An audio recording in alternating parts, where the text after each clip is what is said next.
ठाणं नमो आयरियाणं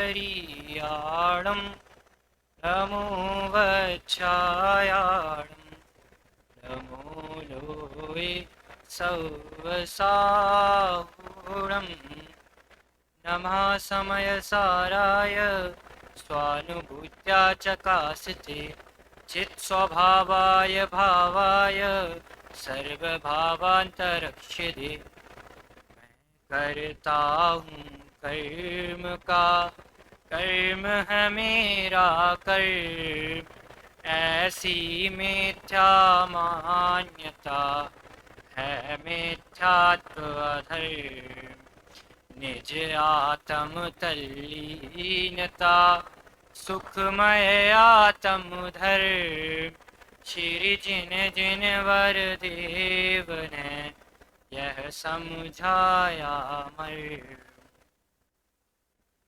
ग्रंथाधिराज समय सार पर यहाँ से स्वाध्याय चल रहा है, उसमें भी विशेष कर्ता कर्म अधिकार पर आज हमें 75वीं गाथा प्रारंभ करनी है। यहाँ से इससे पूर्व 74वीं गाथा में आचार्य देव ने यह जीव आश्रव भावों से निबद्ध होता हुआ अध्रुव आश्रव भावों को अध्रुव अनित्य दुख रूप दुख के कारण और दुख रूप ही फलते हैं ऐसा जानकर, और फिर वहां एक विशेष बात कही कि ज्ञानी जीव ऐसा जानकर उनका त्याग करता है। 74वीं गाथा में ज्ञानी जीव को कहा कि ज्ञानी जीव इनको अनित्य अध्रुव दुख रूप दुख के कारण और ये दुख ही देने वाले हैं, दुख के फल रूप ही फलने वाले हैं, ऐसा जानकर जो ज्ञानी जीव है वह इनको इनसे निवृत्त होता है, वह इनका त्याग करता है। तो वहां ज्ञानी जीव की बात आई, तो यहाँ 75वीं गाथा में आचार्य देव ने वह ज्ञानी जीव आत्मा वह जीव ज्ञानी हो गया, यह कैसे जाना जाए इसके बारे में चर्चा की है। यहाँ उत्थानिका में आचार्य देव कहते हैं कि कथम आत्मा ज्ञानी भूतो लक्ष्यत इति चेता, अर्थात आत्मा ज्ञानी हो गया वह कैसे जाना जाए। कि वहां जो कहा था 74वीं गाथा में कि ज्ञानी जीव इन्हें दुख रूप जानकर इनसे निवृत्ति लेता है, तो वह जो जीव है वह ज्ञानी किस रूप हुआ और ज्ञानी हुआ है तो यह कैसे जाना जाए, इसकी विशेष चर्चा यहाँ 75वीं गाथा में प्रारंभ करने वाले हैं। पहले हम यहाँ से गाथा पाठ करेंगे, फिर उसका अन्वयार्थ देखते हुए उसकी विशेष चर्चा करेंगे। कम्मस्य परिणामम कम्मस्य यत हेव परिणामम ना करे ये मादा जो जानदि सो हवदीणाणी, अर्थात सोड़ाणी हवदी वह ज्ञानी होता है। कौन ज्ञानी होता है इसकी चर्चा करते हैं कि जो सोड़ाणी हवदी सो आधा जानती, जो मात्र जानता है, जो मात्र जानता है वही ज्ञानी होता है, इस प्रकार यहां कहते हैं। तो क्या जानता है और किसको जानकर वह ज्ञानी होता है उसे बताते हैं कि सो राणी हवदी वह ज्ञानी होता है, और जो आधा जानती जो मात्र जानता है।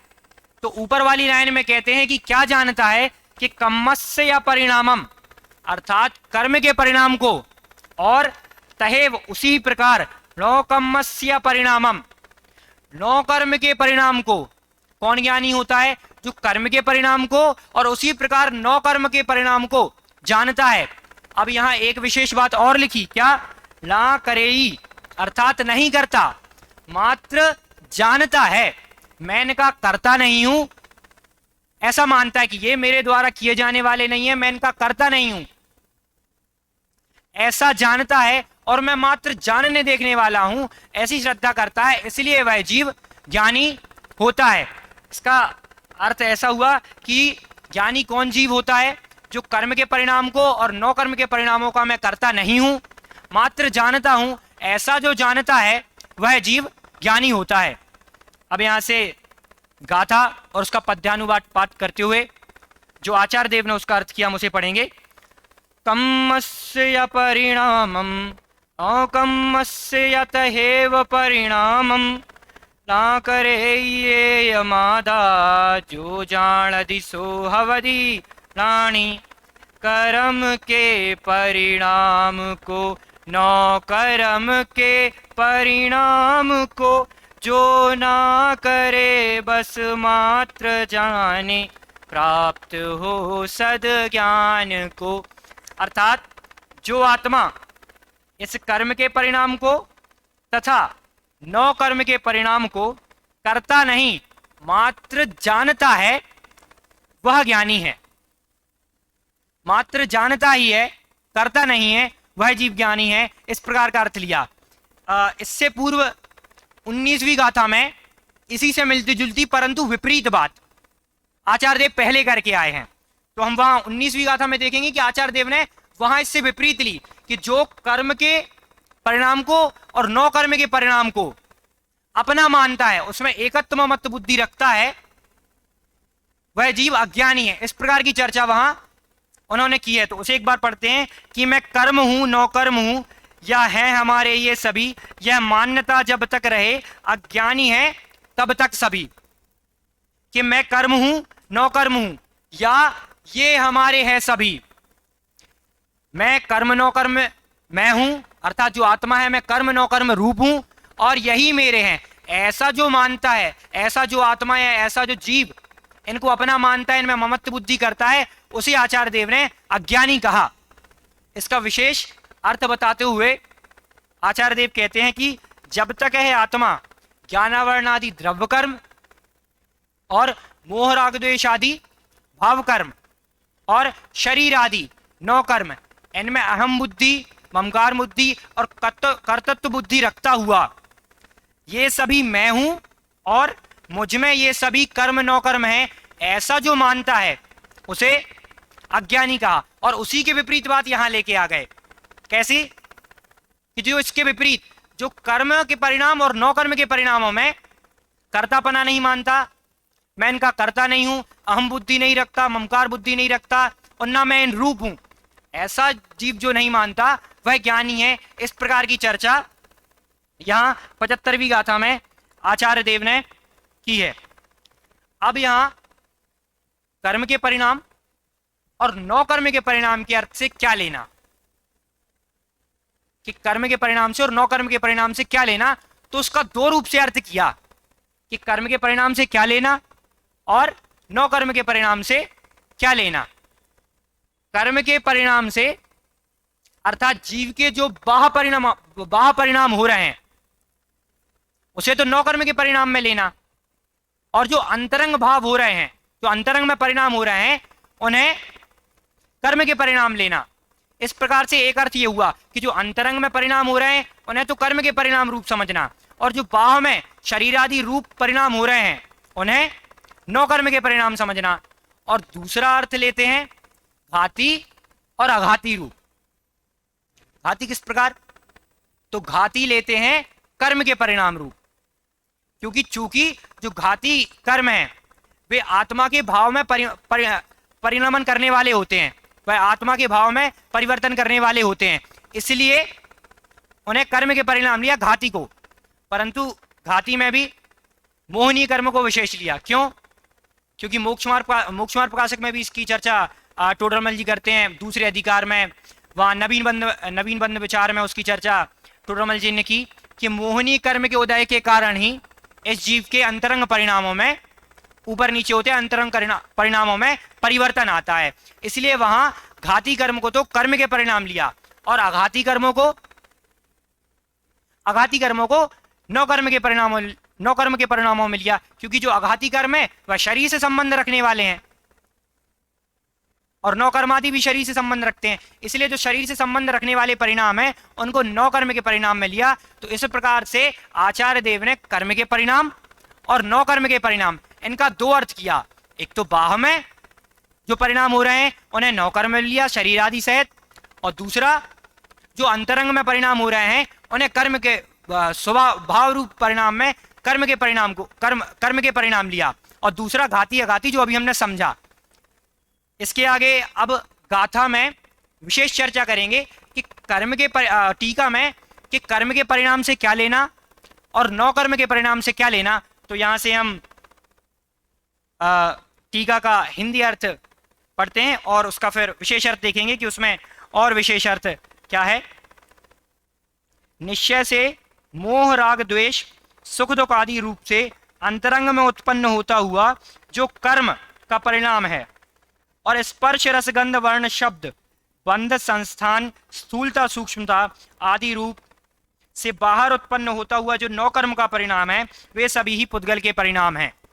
इन्हें पुद्गल का परिणाम बताते हुए कर्म के परिणाम में क्या लेना और 9 कर्म के परिणाम में क्या लेना। तो कर्म के परिणाम में बताया कि मोह राग द्वेष और सुख दुख आदि इन्हें कर्म के परिणाम में लेना, और 9 कर्म के परिणामों में स्पर्श रस गंध वर्ण सूक्ष्मता स्थूलता संस्थान बंध शब्द वर्ण ये सब 9 कर्मों के परिणाम में लेना। अब यहां अंतरंग की बात आई कर्म के परिणामों में, परंतु यहां एक और बात कही, वे सब ही पुद्गल के परिणाम हैं। फिर ऊपर वाली लाइन में जब कर्म के परिणाम की चर्चा की तो उसमें ऐसा क्यों लिखा कि अंतरंग में उत्पन्न होता है, तो ये परिणाम क्या आत्मा में उत्पन्न होने वाले हैं। तो उसकी चर्चा पूर्व में भी आचार्य ने कहा था कि क्रोध आदि से आत्मा का क्या संबंध है और ज्ञान का आत्मा के साथ क्या संबंध है। तो वहां बताया था कि क्रोध आदि से तो संयोग सिद्ध संबंध है, आत्मा का स्वभाव विभाव होने के कारण संयोग सिद्ध संबंध है, और ज्ञान स्वभाव होने के कारण तादात्म्य संबंध है। तो जब क्रोध आदि द्वेष आदि को वहां संयोग सिद्ध संबंध कहा था, तो यहां अंतरंग परिणाम क्यों कहा, अंतरंग से उत्पन्न होने वाले परिणाम क्यों कहा, तो इसकी यहां चर्चा करते हैं। अब यहां अंतरंग से जो परिणाम लिया है इसको अपेक्षा से शादवाद रूप समझना। किस प्रकार कि शादवाद रूप किसकी अपेक्षा से समझना, जो 9 कर्म के परिणाम लिए वह पूर्णता पुद्गल के परिणाम है, बाह के परिणाम है। जिस प्रकार इसको एक सरल उदाहरण के माध्यम से समझते हैं, जैसे अभी सामान्य रूप से अपन कॉलेज में है तो कॉलेज जाना होता है, तो चूंकि अपन कॉलेज के विद्यार्थी हैं, अपन को प्रिंसिपल से मिलना होता है, तो कॉलेज में एक मेन गेट होता है और एक प्रिंसिपल का ऑफिस होता है जिस पर गेट रहता है, प्रिंसिपल ऑफिस का गेट होता है। अपन को मिलना प्रिंसिपल से है, तो जब प्रिंसिपल से मिलना होता है और अपन कॉलेज जाते हैं तो अपन को वॉचमैन को कुछ नहीं बताना रहता कि मैं कॉलेज क्यों आया हूं, मुझे क्या काम है। सीधा अंदर आते हैं और प्रिंसिपल अगर मंजूरी देते हैं उनके गेट पे नॉक करने के बाद तो अंदर जाते हैं, और मना कर देते हैं तो बाहर खड़े रहते हैं। परंतु जो कॉलेज का विद्यार्थी नहीं है, जो अपरिचित है कॉलेज के लिए, उसे जब वो गेट से एंट्री लेता है तो वॉचमैन उससे पहले ही पूछता है क्या क्या काम है आपको, किससे मिलना है। और जो परिचित है वो सीधा आता है और प्रिंसिपल के गेट पर नॉक कर देता है कि मुझे प्रिंसिपल से मिलना है, उससे वॉचमैन कुछ प्रश्न नहीं करता। उसी प्रकार के 9 कर्मों की अपेक्षा कम से कम ये मोह राग द्वेष आदि सुख दुख आदि भाव आत्मा के समीप तो हैं, क्योंकि 9 कर्म आदि तो सर्वथा शरीर आदि से ही देखे जाते हैं, तो वे तो आत्मा से पूर्णता भिन्न दिखाई देते ही हैं और हैं ही। परंतु जो मोह राग द्वेष आदि सुख दुख आदि हैं वह आत्मा के समीप दिखाई देते हैं। जिस प्रकार जो विद्यार्थी, कॉलेज का विद्यार्थी को मेन गेट पर नहीं पूछना पड़ा और वह कम से कम प्रिंसिपल से ना मिल पाया, अब वो प्रिंसिपल का संयम है, अर्थात आत्मा का संयम है कि वह मोह राग द्वेष आदि भाव करता है या नहीं करता है, तो वह उनको प्रवेश अंदर दे रहा है, सुख दुख को प्रतिकूलता अनुकूलता मानता हुआ सुख दुख को अपने अंदर प्रवेश दे रहा है, या फिर आत्मा अपने ज्ञान में ही लीन है, तो प्रिंसिपल पे है। परंतु जो विद्यार्थी है, परिचित है, वो कम से कम स्कूल के अंदर प्रांगण में प्रवेश तो कर गया, तो जो प्रांगण में प्रवेश ही नहीं कर पाया उसकी अपेक्षा से तो वह कॉलेज के अंदर ही है। इसलिए वहां यहां अंतरंग की बात कही, ऐसी अपेक्षा लगाकर शादवाद रूप से समझना चाहिए। शादवाद कैसा, तो इसका एक बहुत सरल और सहज उदाहरण अपन ने कहानी के रूप में सुना हुआ है। महावीर भगवान की जो कहानी आती है उनकी यौवन अवस्था की, कि उनके दोस्त वगैरह उनके घर पे, तो उनका घर 9 तलों का होता है, तो नीचे उनकी माता बैठी हुई होती हैं, तो वे उनसे पूछते हैं कि महावीर कहाँ हैं। क्या उत्तर देती हैं कि ऊपर है। तो उन्हें लगता है ऊपर के तल पर होगा, तो वे ऊपर चले जाते हैं। जब ऊपर उनसे मिलने जाते हैं और 9वें तल पे देखते हैं तो वहां महावीर होते ही नहीं है, परंतु वहां उनके पिता बैठे रहते हैं। उनसे पूछते हैं वो कि महावीर हैं कहां, तो वो कहते हैं नीचे है। वो कहते हैं हम नीचे से तो ऊपर ही आए, नीचे कहां है। वो कहते हैं फिर भी चलो इनके पिता ने कहा है तो नीचे ही होंगे। वो नीचे आते हैं और फिर देखते हैं कि यहां भी महावीर नहीं है। तो वो क्या सोचते हैं कि चलो ऐसा करते हैं, एक एक तल देख लेते हैं, जहां भी महावीर मिलेंगे वहां उनसे मिल लेंगे, किसी ना किसी तल पे तो मिल ही जाएंगे। एक एक करके तल पे देखते हैं और चौथे तल पे जहां महावीर का रूम होता है, उनका कक्ष होता है, वहां वो मिल जाते हैं। तो उनके दोस्त महावीर से प्रश्न करते हैं कि आपके नीचे गए हम, आपकी माता से पूछा तो उन्होंने झूठ बोल दिया कि आप ऊपर हैं, और जब ऊपर आपके पिता से पूछा उन्होंने झूठ बोल दिया कि आप नीचे हैं। तो उन्होंने कहा झूठ किसने कहा, उन्होंने तो अपनी अपेक्षा से सत्य ही कहा था, माता की अपेक्षा चतुर्थ तल ऊपर है तो उन्होंने ऊपर का कहा, और पिता की अपेक्षा चतुर्थ तल नीचे है तो उन्होंने नीचे कहा। दोनों अपनी अपनी अपेक्षा से सही कह रहे थे। इसलिए यहां भी 9 कर्म की अपेक्षा, उसी रूप से आद्वाद लगाकर 9 कर्म की अपेक्षा से तो कर्म के परिणाम मोह राग द्वेष आदि सुख दुख के परिणाम जो अंतरंग में उत्पन्न होते हैं, इसलिए उन्हें अंतरंग में उत्पन्न हुआ कहा जाता है। यद्यपि हैं तो वे भी आत्मा से ही भिन्न, परंतु आत्मा के समीप होने के कारण उन्हें अंतरंग कहा गया और 9 कर्म की अपेक्षा उन्हें अंतरंग कहा गया।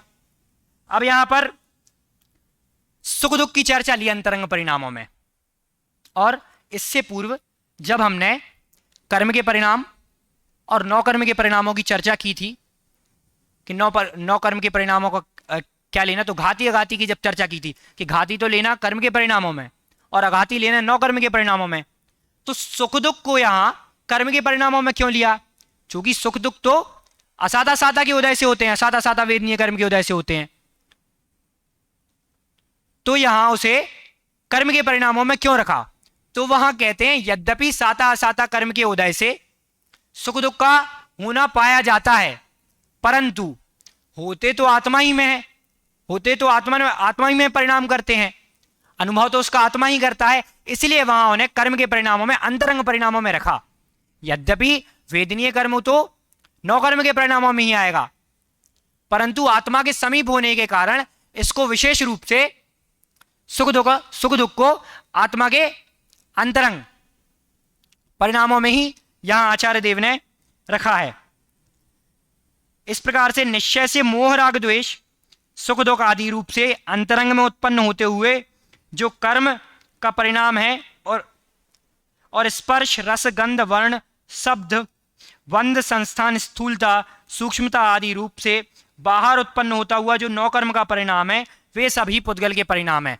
अब यहां अंतरंग के परिणाम की चर्चा हो गई, अब बाह्य के परिणाम की, 9 कर्म के परिणाम की चर्चा।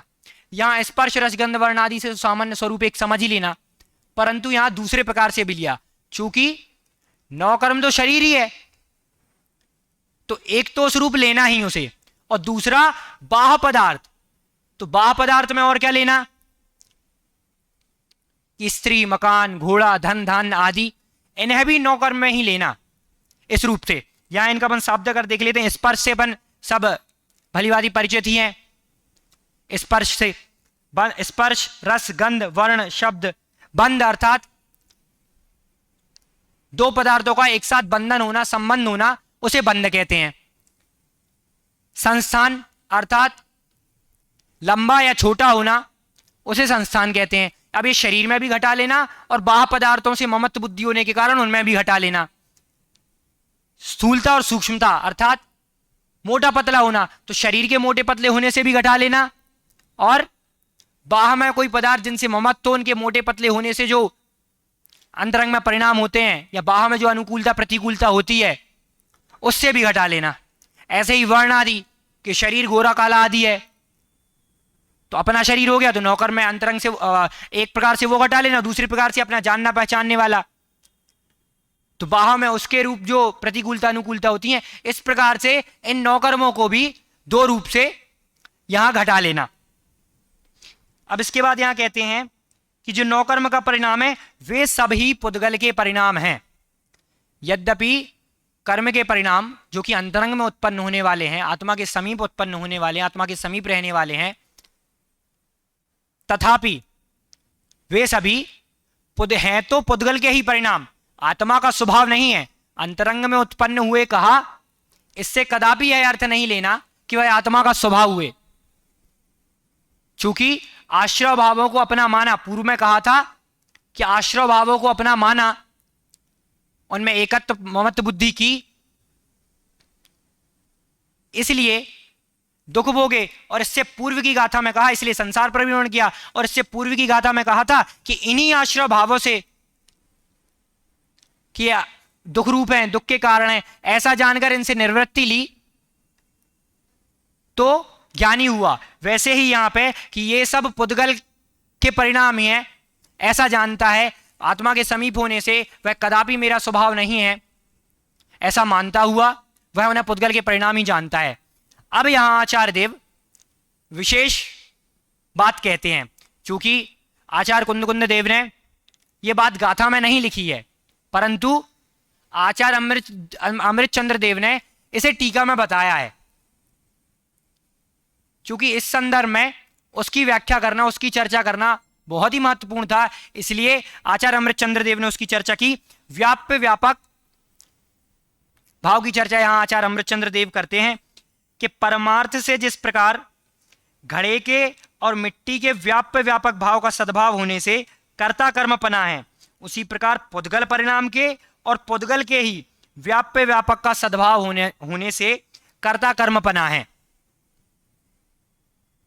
यहां आत्मा के परिणाम नहीं है, इसको तो पहले ही बता दिया उन्होंने कि आत्मा के परिणाम तो हैं ही नहीं, है तो पुद्गल के ही परिणाम। अब पुद्गल के परिणाम भी किस रूप है कि व्याप्य व्यापक रूप है, इसकी यहां चर्चा करते हैं कि किस प्रकार है कि व्यापक अर्थात जो में व्यापक अर्थात दे सकते हैं मिट्टी, उदाहरण से समझाएं तो व्यापक अर्थात मिट्टी और व्याप्य अर्थात घड़ा, अर्थात मिट्टी से ही घड़ा बनता है, मिट्टी के बिना घड़ा नहीं बन सकता। तो मिट्टी तो हुई व्यापक और घड़ा हुआ व्याप्य। तो इस प्रकार से जो पुद्गल के परिणाम है वे तो हुए व्याप्य, अर्थात मोह राग द्वेष आदि भाव हुए, वे तो हुए व्याप्य, और जो बाह्य में नौ कर्म आदि हुए उन्हें यहां पे व्यापक भाव से लिया। इस प्रकार से यहां व्याप्य व्यापक भाव की चर्चा करते हुए पुद्गल परिणाम में और पुद्गल में व्याप्य व्यापक संबंध बिठाया। इसकी विशेष चर्चा अब आगे